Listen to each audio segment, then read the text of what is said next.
Soul Garden.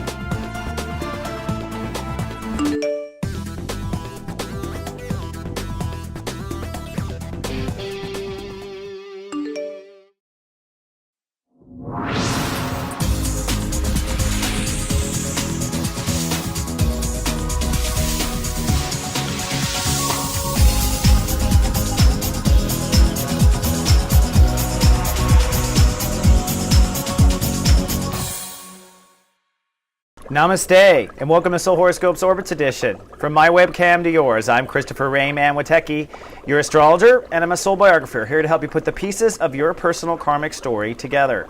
Now our heart, which is where it's all about, is now in Virgo. In fact, we're in Chapter 2 of Sun in Virgo. We'll move from taking action to step away from what we don't like in our life or reality, and by the end of the week, hopefully finding peace and harmony back with reality.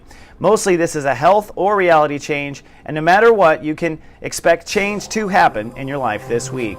Now, emotions start off a bit turbulent in Cancer, but then move into I Love Leo for 2 days on Monday and Tuesday. It's Light Cast Day, Wednesday, Thursday, with the Moon and Sun in Virgo, and the week ends with emotions being very sensitive and tranquil in Libra. The moon signs most affected are Cancer, Capricorn, Leo, Aquarius, Virgo, Pisces moons highly affected, and Libra, Aries moons also affected, particularly at the end of the week.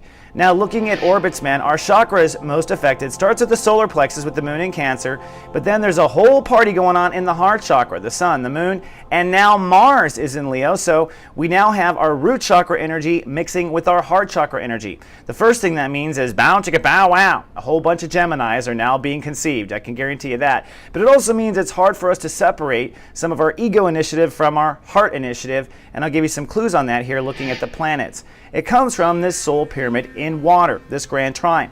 You see, Saturn has now moved to 7 degrees Scorpio, which says before you close the door on somebody or something forever, and that's how we're feeling. Even these world politics kind of reveals that. We're about to change international politics forever. You should check your guides, you should meditate, you should connect. So in each of your horoscopes up above, I'll be giving you some tips on that. Another interesting clue, though, of course, is this grand square or grand cross, which will be breaking apart this week. Thank goddess for that, due to Venus and its fast-moving path. Now, the Venus-Uranus opposition is the last little touch of the grand square, and so in essence, I think once it passes through, you kind of figure out what's fair to you, and this weekend when the moon crosses Venus, I think we're finally feeling kind of free from all that energy. But don't forget to meditate, because like I said, once again, we are mixing our root chakra, bow chicka bow, with our heart chakra, and it's hard for us to separate. All right, let's take a good bird's eye view of you by taking the ascension elevator up. And I got a little secret for you up there, so see you upstairs. Folks, this is your captain speaking. We realize you have a choice in the astrologers you choose to fly with, and we'd just like to thank you for flying with Christopher Witecki.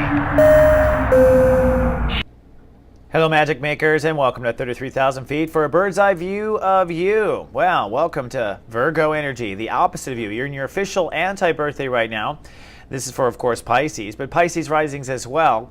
Virgo energy is the opposite energy of you. And right now, the skies are full of a lot of oppositions, a lot of stories competing against stories. On the one hand, there is the story of you in long-term relationships. With the sun in Virgo, it's time to kind of sew up issues with yourself and move forward with where your relationships stand out there in the world. Now, directly opposing this is the part of your ego that wants to be strong yet humble, and also doesn't want to step on yourself or get egg on your face. So there's a definite opposition there between marriages and partnerships, and then also how strong you are or your ego. Another opposition, though, has to do with Aries, which is your ability to try to get strong, to innovate your self-esteem, to try to manifest invest money? And then the other side of that, where do you draw the line? At what point is too far? What's really fair anyways? So boundaries and where to draw the line is fighting against trying to be strong and stand up for yourself. And then lastly, Capricorn versus Cancer. This one is a bit more personal. On the one hand, moving into your inner child and trying to follow your personal dreams and move forward, and then directly opposing that, what you've done in society, what you've done so far, what people think you are. And those are all the crazy oppositions that we call September 1st. So as we start off, we're moving into chapter 2 of Sun in Virgo. And for you, this is the part of you that weighs and judges things in life, the part of you that goes back and forth and determines what's fair. That's a part of our soul that does that, and it's the Libra energy, and for you, you're very meticulous and you use Virgo energy to manage it. When it comes to where you stand, we're going to step away from your old marriages and partnerships, step away from the way you used to treat yourself, and step toward a new day when it comes to how you treat yourself and therefore the type of relationships you allow in your life. Your mind is way ahead though. It moves from step 15, which is what's fair anyway, to kind of all the way to marriage. So although we're only wrapping up trying to bring harmony into your relationships this week, you'll be thinking about long-term relationships even though you're only focused on the harmony part of it. Now, Jupiter in Cancer, this is the part of you that wants your inner child, you want your dreams to come true, and you want them now. Well, you're going to have some breakthrough this week, hopefully, with that ability to have your inner child or your dreams or what you love or your creative projects come true. So I do predict a breakthrough this week, but you won't probably feel the breakthrough till the end of the week. The good news, though, Black Lilith at 9 degrees says that hopefully this is an end to the broken heart. This is the end to the broken love story or the lost love story or the creative project that went wrong or that you're cursed or whatever those types of things that an inner child would think. It is time to officially say c'est la vie to those things. Then lastly, Saturn in Scorpio is the part of you that's trying to learn now, and the universe is saying, ask your guides, listen to your higher self. The next lesson for Pisces and Pisces risings is very much a Pisces kind of situation, which means you've got to get into consciousness with your highest self because you are God's service providers and ultimately be instructed by your highest self on what to do. This is where Pisces have the windy path and they know where to go because they sense it. And you teach us by doing that. So unfortunately, when it comes to where to draw the line or what to do next with very serious decisions, ask your guides. Now, last week, it was a very complicated week, I have to say. Really, it was a breakdown sometime around Tuesday or Wednesday. That would have been a breakdown with letting yourself down, or the mirage, as I like to put it. And at the same time, that might have been a broken heart with your inner child. So there might have been a broken heart last week, where as of Saturday, you were making some decisions about what you would do or wouldn't do. This week, we start off with action on Sunday. You want to step forward or step out of the old mirage. That's the way you used to treat yourself. Those are the vows you used to have.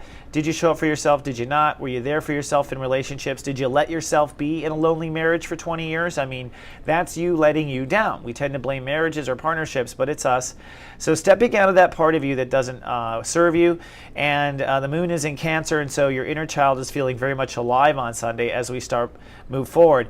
Jupiter at step 14 says that when it comes to your personal love story, when it comes to your creative projects, this is a new day. And this is definitely, no matter what age you are, this is a new day. And we haven't really been in this space with inner child since around September 11th. So it's very interesting to see where the United States is right now in the same September 11th period. So Sunday is the day of taking action.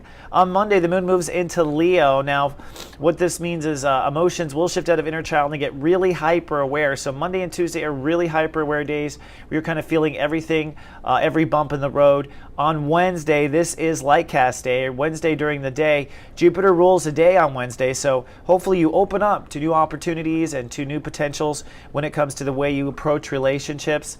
And ultimately, you are setting new potential for what's possible when it comes to your marriage, the way you connect to yourself, and when it comes to, of course, your formal partnerships, strategic alliances, everything. And everything I spoke to earlier is part of that. So light cast day is technically in the middle of the night for the United States and very early in the morning for Europe and the other continent. And in this light cast moment, Uranus will technically rule the day. So some sort of breakdown, breakthrough is what I'm predicting Wednesday, Thursday. The epicenter of the breakdown, breakthrough is, of course, your partnerships and relationships. So some sort of fascinating relationship may break down or break through. But what's also breaking through is some sort of new moment or new opportunity when it comes to love or personal dreams. That's super excited. And remember, when it comes to making decisions, keep it open to your higher self and your higher guide. So don't act out, okay, on Lightcast Day. In fact, on Lightcast Day, which is Thursday, even though there's breakthrough energy happening and moving forward, and maybe that's when the United States will actually attack Syria, for instance, but whatever that day happens, you want to stay in your heart and you want to stay connected to your guides. Then on Friday, things really shift energy rather quickly. The moon moves out of Virgo and into Libra. Now that makes you very vulnerable. Mercury rules the day, so it's a breakthrough day for Pisces and Pisces rising. So you'll be breaking through and understanding, but the moon in Libra makes you want to withdraw. So although I think you may feel successful and things are feeling good as far as where relationships are going, and as a result, self-esteem may shift on this day, because what will happen is the moon now moving into Libra is starting to oppose Uranus and is heading for Venus. And so now you're starting to feel a difference, hopefully, with new boundaries, new trust, and on the flip side of that, self-esteem improvement or soul capital improvement, or maybe seeing money opportunities as a result of these partnership shifts and that sort of thing. But again, pretty vulnerable on Friday.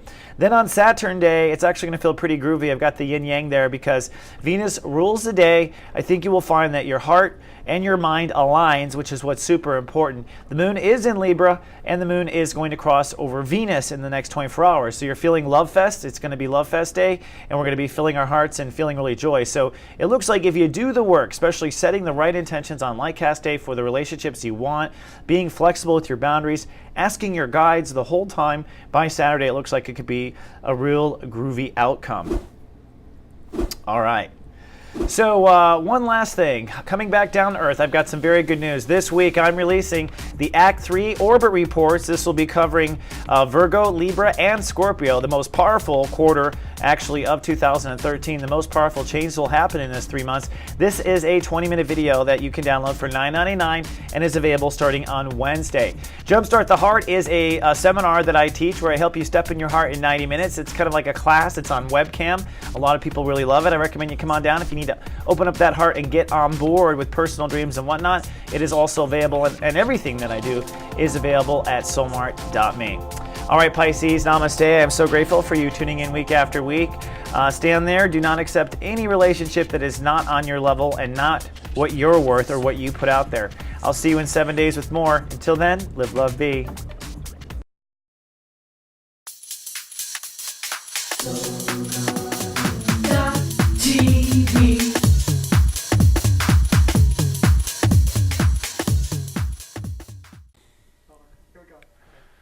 Guys, someone left my freaking watch in here. It's behind the set under the O.